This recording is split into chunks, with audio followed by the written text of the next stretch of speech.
To reset the gas mileage, you go here to menu, down here to reset. Ladies and gentlemen, welcome back to the channel. Welcome back to the vlog. However, it is not a vlog per se. I almost forgot how awesome this car has been to drive lately with those bigger wheels and bigger tires. Yes. My only complaint so far is that it is dreadfully slow merging onto the highway.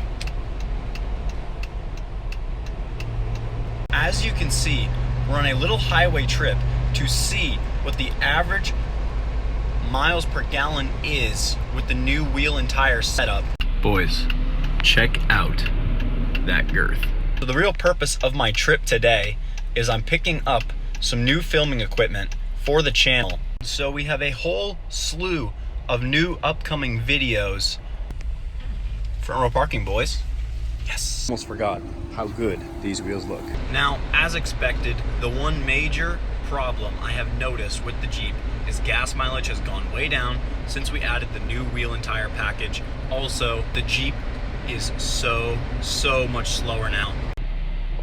Somebody's not having a good day.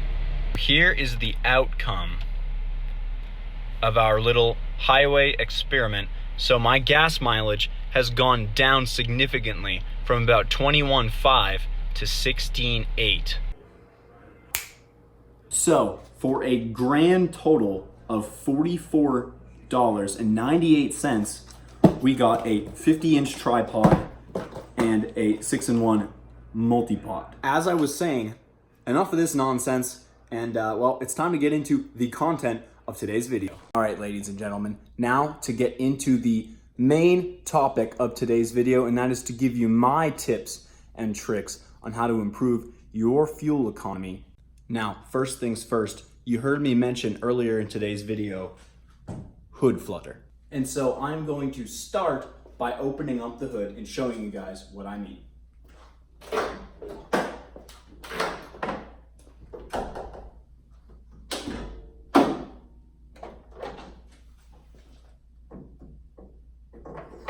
Now, as you guys can see, we have the weather strip right here. Now we also have these, the hood latches that hold the hood down and in place, or at least they're supposed to, and you have these on either side. Now the problem with these, and that this weather strip is supposed to keep all things from getting in between the grille and the hood, and these latches are supposed to keep the hood down and stop it from flapping around. Now these plastic hood clamps on the JKs, on the stock JKs, now they're not that great and they don't do the best of job. Now there are aftermarket options, steel ones, etc., that will actually clamp it down better. I'm going to be looking in to get some of those soon. However, for now I'm stuck with these. Like I said, especially when you are driving on the highway with a Wrangler, you know that when a gust of wind comes, or even just at high speeds, wind and air is going to get sucked in and there's really no place for it to go.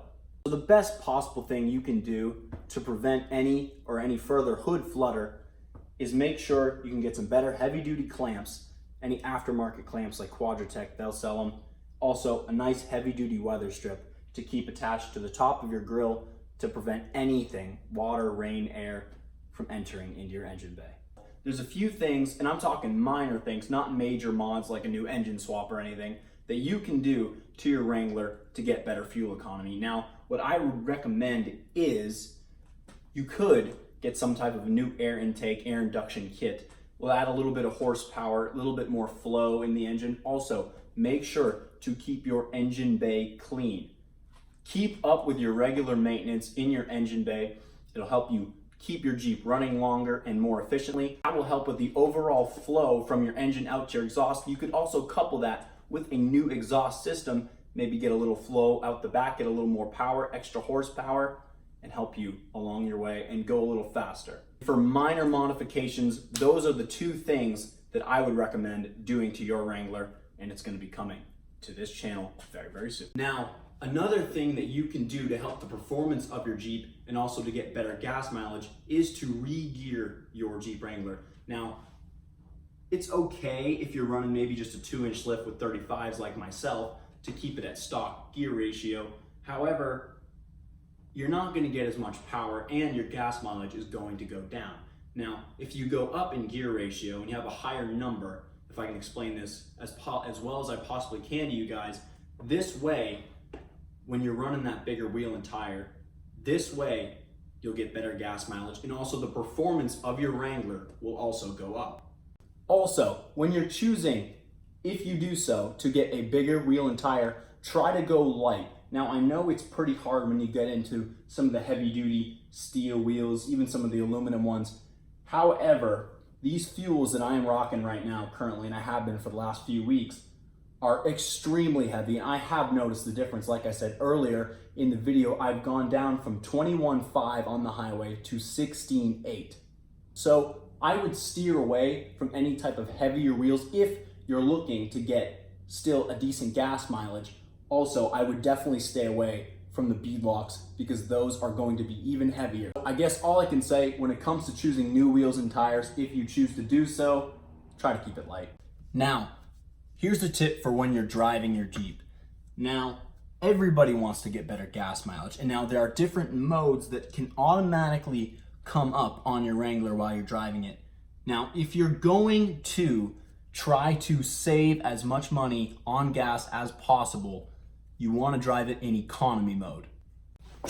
Now, every certified Jeeper knows that they want to mod their Wrangler, and they sure as hell want to get rid of these stupid plastic sliders and these plastic fenders and upgrade them with some nice heavier steel ones. However, there is a solution and you can combine the two.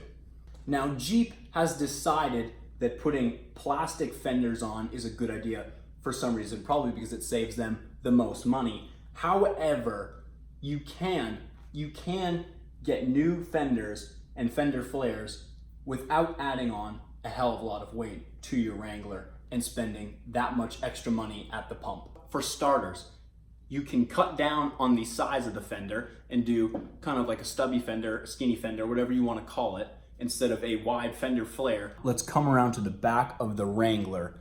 And this is something that you guys can do no matter what kind of car you have or if you plan to do any kind of modifications to it at all. As you guys can see, there's absolutely nothing in my Jeep Wrangler. Now, I do this, one, because I don't have to have a lot of extra garbage in the back of it. Also, it helps me save a little bit of weight and it helps me save a little bit of gas money. Now, anybody can do this. This is literally the easiest thing that you can do when it comes to trying to get better fuel economy. Also, it's gonna make your life a lot easier too, and you're gonna have more money in your pocket. Well guys, I think that's going to do it for this video. As always, thank you guys for watching, and I will see you guys next time. Couldn't wait to ride out of that one-horse town. Didn't see no use in sticking around. I was green and busting at the seams to leave.